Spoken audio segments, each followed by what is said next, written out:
Hello, welcome to Doc Talk Live. I'm with Rodney Overstreet. Good morning. Good morning. Thanks for coming on, Rodney. Rodney has been vaccinated twice. I'm half vaccinated, so we're going to try to do this like this today. We are going to talk a little bit about, what do you want to talk about today? So ketamine assisted psychotherapy and psychedelic assisted psychotherapy are kind of hot emerging technologies, and I've got a really good friend, Beth Maki, who is going to join us here if we can get her on. Okay, so I see somebody is watching. I'm hitting this button here. I don't see Beth on yet. I see somebody else on. Oh, there's another. Brandon. Okay. Beth, we're still waiting for you to join the live. So again, we're going to talk about ketamine-assisted psychotherapy. Okay, so And psychedelic assisted psychotherapy. and psychedelic-assisted psychotherapy. And while we wait on Beth, tell me a little bit about who she is. Yeah, so this is my friend Beth Maki. She's a CRNA. She's been a CRNA for quite a number of years. So there she is. CRNA, a CRNA is a certified nurse anesthetist. Yeah, certified practice anesthesia. And what's interesting and unique about us is we've been utilizing ketamine as a therapeutic modality for 40, 50 years in our anesthesia. So we're well versed on using ketamine. We're well versed on monitoring patients undergoing ketamine therapy. Beth, we are going to try to add you in here now. I see that she's watching. And it's adding you right now. But ketamine is a very interesting drug in that it supports respiration, it supports blood pressure. It's called a dissociative anesthetic. What does that mean, a dissociative anesthetic? That's a great question. So you can think of your thalamus in your brain as sort of the operator at the switchboard that's putting in all the switches, the old-fashioned operators. Okay. And the frontal lobe, your prefrontal cortex, is the executive function of your brain that contextualizes your experience every day. And at high doses, ketamine dissociates the connector from the frontal lobe. And so it completely disassociates the patient from their experience. Say it again.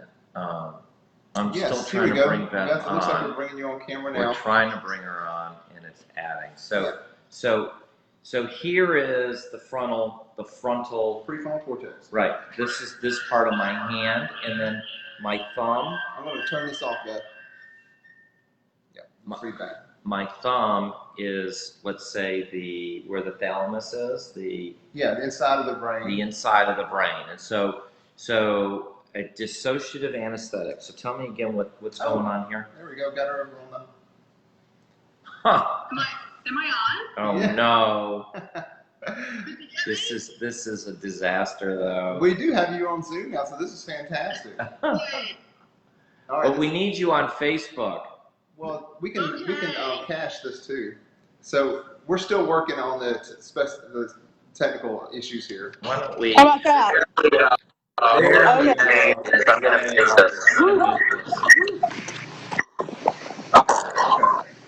Okay, weird. I haven't done this on my phone yet, so. That's perfect. Okay. I'm just glad that we got it. I'm going to back up here so you can see me. Brad, you can move into the foreground. No. Sorry to be late. All right. So we're talking about ketamine-assisted psychotherapy. Okay. Ketamine. Oh, you turned your camera. That's better. So ketamine is like PCP. I watched that video. Yeah, it's a cousin. It's a distant cousin of PCP. So don't let that scare you. It doesn't contain some of the negative aspects of the PCP experience. Beth can probably go into more detail. But typically, when we think about ketamine, we think of it as a dissociative. That's correct. Yeah. It works on so many different receptors in the brain, and we're still trying to narrow down exactly how it works, but it does work on opioid receptors, the endocannabinoid system, NMDA receptors. That runner's high feeling works on brain-derived neurotropic factor, which is increased through ketamine. So it does a lot of things. So Beth, where are you located? I'm in Winona, Minnesota. And you have a practice where you use ketamine to help people with psychotherapy? I do. So I have a ketamine clinic, and I give IV ketamine for PTSD, depression, anxiety, suicidal thoughts. We're also starting to use it for addiction and eating disorders. It's been shown to work really well for all of those things, in the 70% plus range for those people that try it. And just last summer, we started adding psychotherapy to the mix, which is where the patient gets their infusion and either talks with their therapist right through the infusion, or they talk with them afterwards to kind of interpret their experience. Is there a background noise? It sounds like there's an echo on your end, Beth. I'm not, how do I fix that? Do you have your phone open still on the Facebook? Or? Yeah, are you listening to the Doctor Live on your computer and your phone? Is that better? Okay. Yes, maybe. No, she's hearing us. Can you shut your computer down? Yeah, I'm doing that now.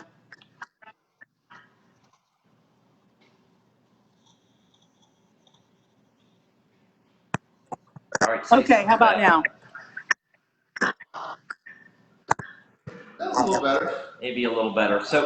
So you can give ketamine alone to treat depression, or you can use ketamine with psychotherapy.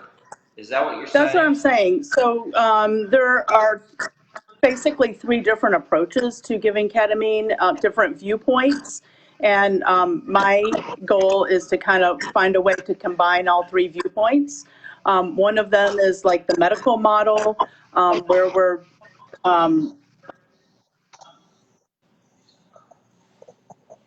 I'm sorry, that feedback is really very loud. Yeah, I'm not sure why you have that feedback. Okay. Do you have any other background program running on your phone other than just Facebook?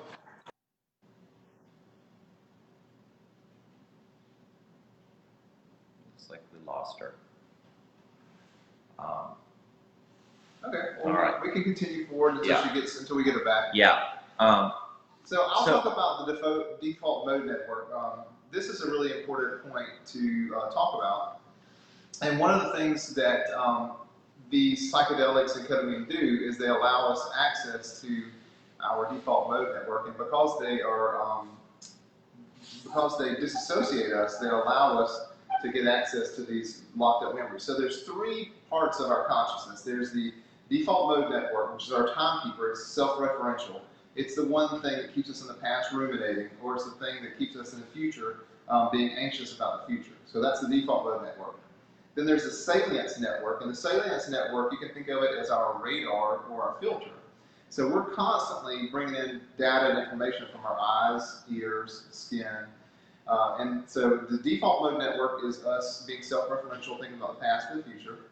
It runs through the salience network, and the salience network is our filter and decides what's important. Is there a line that's going to get us, or do we need to go to the restroom? And then we have the executive network, which is the executive functions that we decide to choose to make an action, to perform an action. If I want to make it simpler, okay? Yeah. If somebody is going through psychotherapy, Yes. they're trying to get at a particular trauma or issue. Yes. Okay, but they can't get at a memory, or they can't get at the trauma. They can't access it. They can't access it because it's been blocked. Right. So your ego is so afraid of that trauma that it's protecting it in a locked area, or the subconscious has hidden it and buried it. So you can think of a human being. Freud first came up with this metaphor as an iceberg. We just see a little bit of piece of the iceberg. That's us, you and I interacting. Right. But up under the surface is this huge mass of our collective experiences, our core beliefs, and our values. That we can't get at. We can't access it. And me as a hypnotist, I can access it whenever I take you into a hypnotic trance if you are willing to play along and willing to put yourself in that trance. Because all hypnosis is self-hypnosis. I'm a guide in that way. But you're accessing it as a hypnotist. I'm helping you access it. Okay, but ketamine is like a hypnotist. Is that what you're saying? Yeah, and meditation, we can access it with meditation. And meditation, you sit quietly and you access those deeper layers as you begin to dissolve the barriers and the walls that you've built around this trauma. So you can access it through meditation, you can access it through hypnosis. But the beautiful part about ketamine and psychedelics is, let's say you use the metaphor of a house, and we have our trauma locked in the basement or the closets in the back, and we're constantly guarding those with our ego or subconscious. Psychedelics and ketamine dissolve the house. But if they dissolve the house, okay, now you can get at it. Right. But now your frontal lobe, Yeah. right, this part, Yeah. is now dissociated from your other area. So before your frontal lobe was guarding it, Yeah. now it's no longer guarding it. Right. You reach objectivity. But are you conscious that you've now opened the door? Yes. So one of the great things about ketamine being a dissociative anesthetic is that it allows us some space. It separates us from the emotional anchors that are surrounding and guarding that trauma. You literally can almost see yourself as an actor in a movie. So instead of being inside of the movie, you move into the audience and you're sitting in the auditorium. Or maybe on a higher dose, you get further depersonalized and you actually are up in the booth watching yourself watch the movie. So psychotherapy with an analyst could take years. Decades. Right? Decades. Yeah. Well, you don't have that much time, you know? Right. We always want things to be done right away. And Beth was telling us, maybe we can add her back, see if we can add her back in. But Beth was relating stories of her using ketamine assisted psychotherapy, where the individual would bring their therapist, and they've been trying 3 years, 4 years, 5 years to reach a trauma. They've been trying a really long time to find an initiating event that created the bulimia, or that created the feelings of no self-worth, the false beliefs, the limiting beliefs. And in one ketamine-assisted psychotherapy treatment, they were able to access those hidden protected memories. So if you will, Beth would be providing the monitored anesthesia care. Yes. And then there would be a therapist in there. Yeah, their therapist or a therapist at her clinic at Bloom Neurotherapy. And we'll try to get Beth here. Let me send her a text, see if we can get her back on. I can just call her right here. I'm going to approve Paulette. Paulette wants to come on. Okay. If she does, I'm going to... Paulette, if you want to come on, I'm going to add you. Can't bring this guest. Okay, whatever. If anybody has any questions, okay, so you declined the invitation. That's fine. All right. So Rodney, will you... Beth, are you there? Still working on it. Still says call. Okay. So ketamine-assisted psychotherapy, or just ketamine in a clinical setting, allows an individual to separate themselves from the strong emotions that are guarding, protecting, hiding, suppressing the initial sensitizing events and trauma. So, oh, there we go. Yeah. Hey, Beth. Sorry about that. That's all right, Beth. I think it might just be best to have you on the speakerphone, if that's okay. Sure. Yeah. I'm having connectivity issues today, I guess. I'm sorry about that. Well, you were connected, but then there was a lot of background noise to it. So, Okay. So Beth, how long have you been doing ketamine-assisted psychotherapy? We did our first series in August, so it's fairly new. And how long has this been around? Oh, it's been around for a while. So on the East Coast and the West Coast, they've been doing it for probably 10 years. Yeah, that's what I found. Here in the Midwest, it's brand new. So. And is your role in it strictly to provide the monitored anesthesia care, or is your role to do the psychotherapy as well? What I do is I do the medical assessment. I take care of all the medical side of things. I do the monitoring and I give the ketamine. And then the therapist does the psychotherapy with the patient. And there are trainings for people that have ketamine clinics, CRNAs like myself that would like to know more about it. And so there's a way to kind of jump into ketamine assisted psychotherapy by taking some of these trainings. But I like having a therapist with years of experience because I feel like they can do a better job at it than I can. So that's what I do in my clinic is I work with about 4 therapists that do that kind of work with me. What about addiction? Do you worry about people getting addicted to the drug? There are some studies that show that ketamine actually helps with addiction, especially drinking, alcohol abuse. So studies have not borne out that there's addiction related to ketamine. I'd like to interject that when Bill W. started Alcoholics Anonymous, he started Alcoholics Anonymous out of a mystical experience he had with belladonna. And then after that, he began to experiment with LSD, lysergic acid diethylamide. And whenever they would have an alcoholic, they would let them have a mystical experience.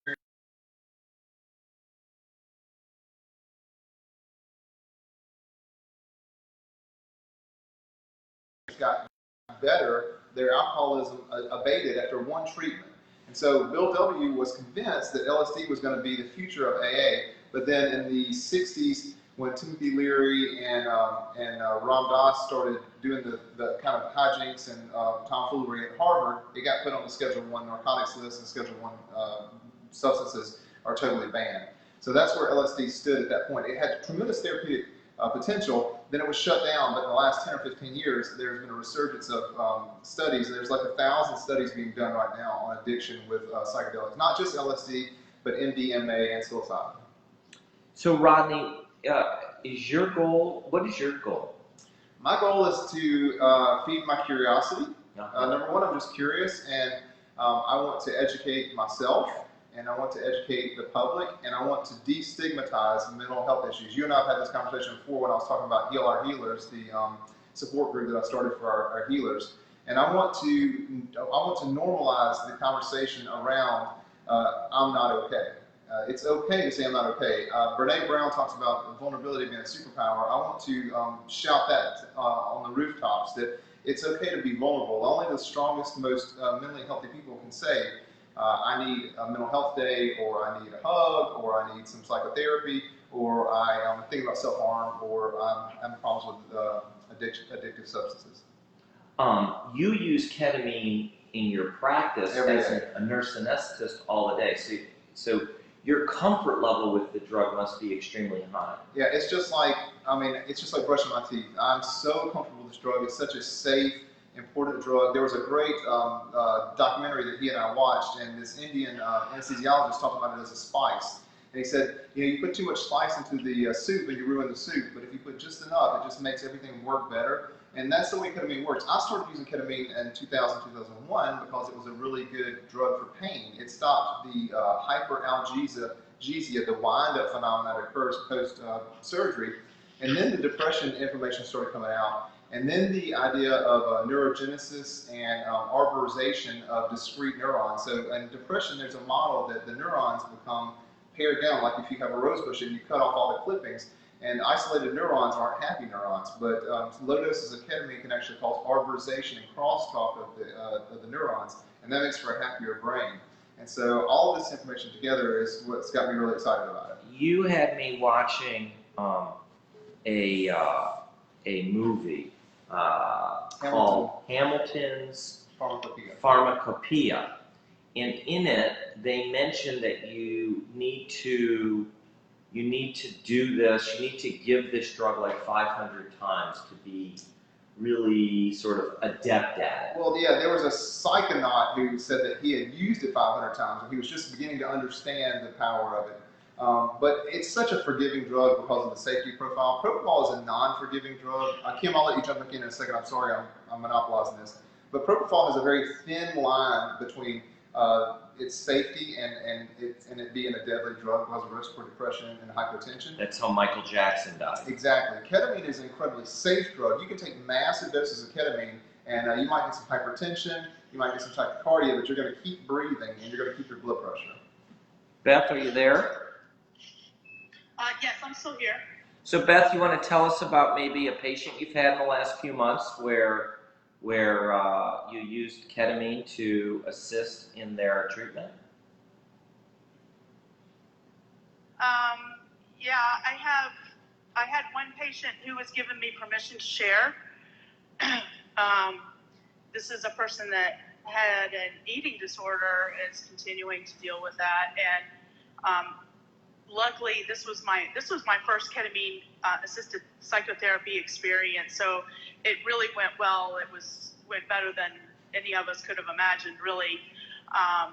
She had a relationship with her therapist for over 3 years, so they knew each other really well, and that was a really great way to come into ketamine, is with someone that you know and trust, because I don't know if you guys have discussed setting yet with psychedelic therapy, but it's very important to have a relationship of trust with the person that you're with, and to have a good environment. So she had that good relationship with her therapist to start with. So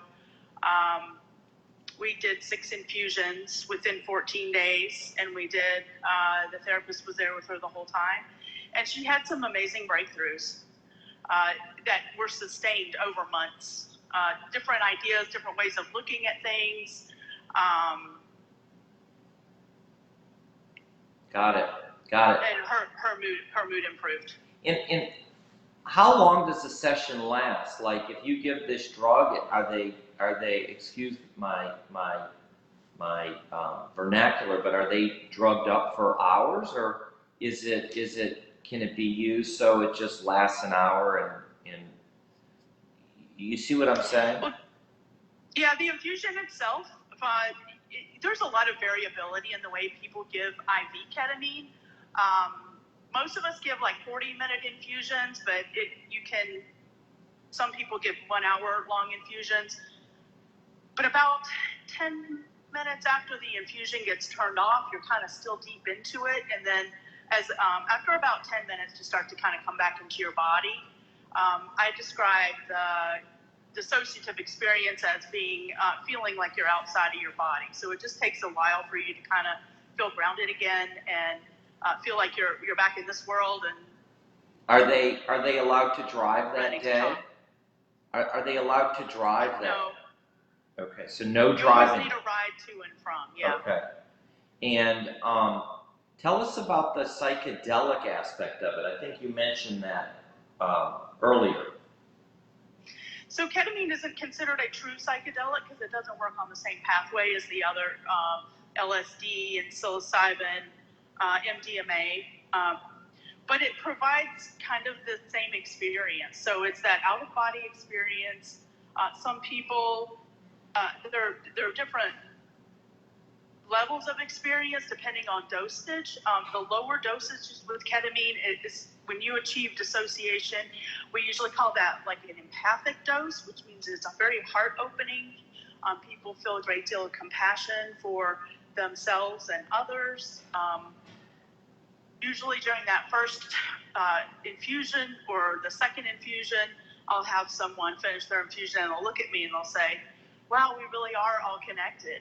And I just love that because everybody comes to the same conclusion after that first or second infusion. So Rodney, I'm still confused because let's say ketamine opens the door, okay, to your subconscious, to the world that you're guarding, okay? Yes.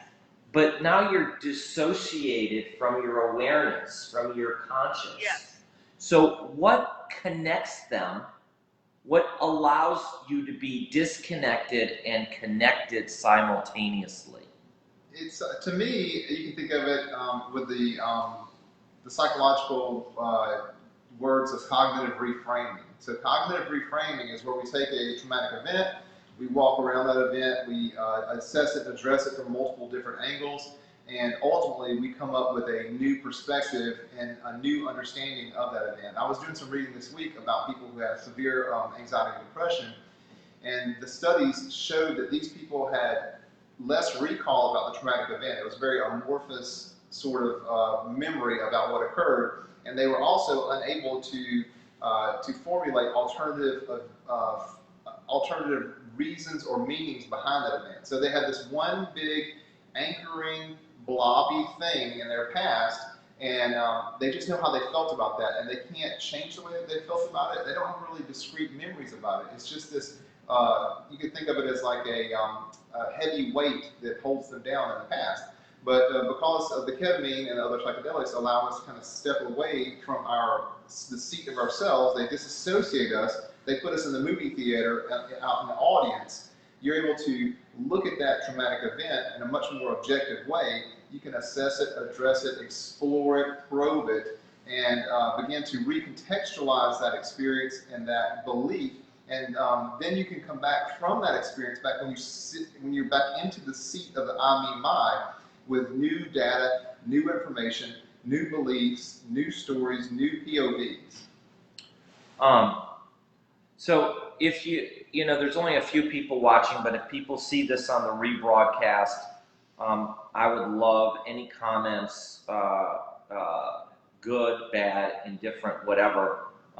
Bring them on. I think that Rodney is the best communicator I know to help us. Tell us just because we're going to end here. Okay. How do people find Heal Our Healers? Yeah. Is it just for people that are in healthcare, or can anybody join Heal Our Healers? So the quick answer to that is the space I've created is a hive heart of empathetic, compassionate individuals who are in clinical care. So if you're a pharmacist, a physical therapist, an OT, a physician, a nurse anesthetist, you are welcome in this space. But I want to create a space of clinicians where we can debrief together, and debriefing is a whole other thing we can talk about. Anybody is at risk for compassion fatigue. If you're caring for your sick mother at home, you can have compassion fatigue. If you're caring for your children at home, your mom or dad, you can have compassion fatigue. And compassion fatigue is certainly something that we talk about a great deal, but Heal Our Healers on Facebook and www.healourhealers.org is specifically geared towards clinicians who are doing hands-on care with individuals every day, so that we can create a space for them where they can feel supported, and they can feel that there's real empathy, real understanding of their plight, and they can debrief, de-slime, unburden themselves. Beth, do you have a website where people can, get some more information on ketamine clinics? Yes, my clinic name is Bloom Neurotherapy, BLOOM. And so the website is bloomneurotherapy.com, all one word. Cool. All right. Well, listen, I want to thank you for doing this. I want to apologize to my audience for always being so technically challenged. But one day I'll figure this whole thing out. And I appreciate your patience with us this morning, Beth, and I look forward to the comments too. Yeah, thank you. Thank you so much, Beth. Okay, bye. Bye.